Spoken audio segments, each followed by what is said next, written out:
viewers, we're back to the Ashimedua Okonkwo interview for the African International, Pan-African magazine. Ashimedua Okonkwo, you informed that you originally was born in Asaba, Nigeria. And I want to... I wasn't born in Asaba, but go on. Okay. But I am from Asaba. Okay. All right.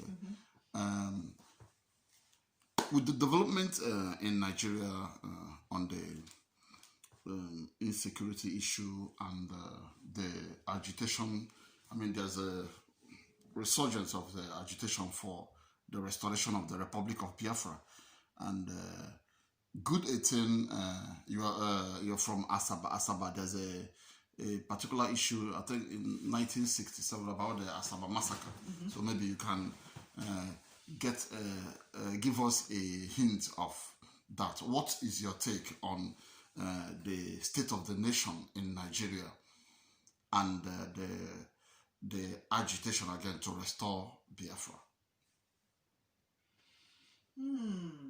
That's very, very interesting, considering that I like what they are saying right now about Biafra, but how they are going about it, I don't like it. Biafra has been before. I would say that I was also a product of it, because when my father returned to Nigeria after studying in the UK, he worked with General Ukachukwu.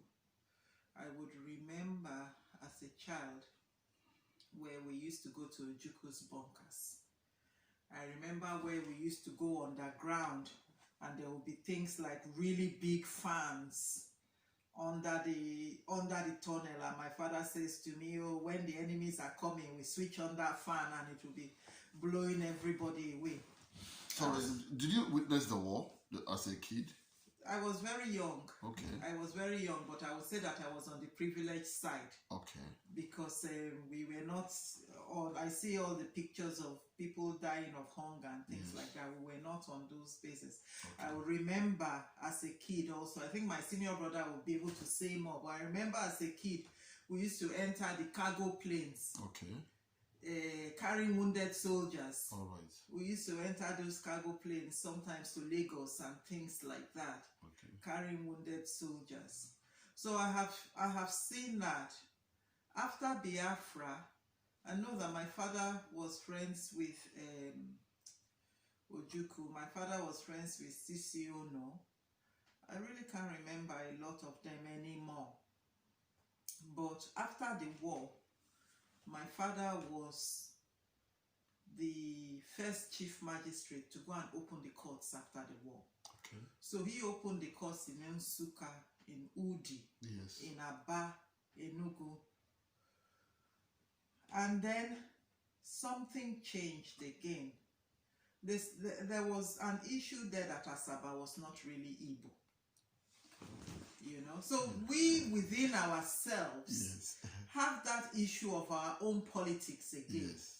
At the end of the day, those who were sympathetic to Biafra at that time, they suffered seriously. Yes. I don't understand how later General Ojukwu and Ono and the others of them now became really celebrated people, and they made a lot of money. And people like my father became the marginalized people. Did your father support Biafra? Yes. Okay. My father left federal government service. Yes. When he came from the UK, he was working under federal government. We were living in Ikoyi. Yes. In Raymond Njoku.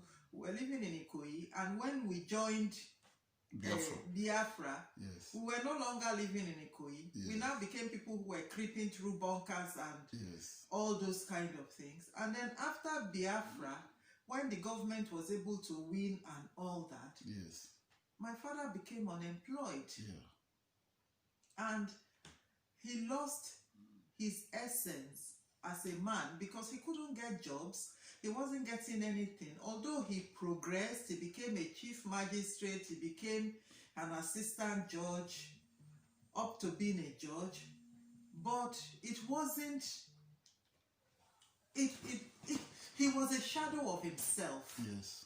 He was a shadow of himself because even though he was in the East, there was a lot of politics again that he wasn't an Easterner, that because he was from Asaba. So I would say that... Did he relate to you about this policy? Because this is a very interesting development you are bringing on coming from Asaba for our viewers, because Asaba is they're part of the Western Igbos who live on the fringes, and there's this division today that some say they are Igbos, some say they are not Igbos. You can give us a first-hand story, because your father, being a witness or a victim, so to say, in that the whole debacle. Throw more light on that. No, people say, even when you say that you are Igbo, people will say to you, no, you're not Igbo, you are Delta.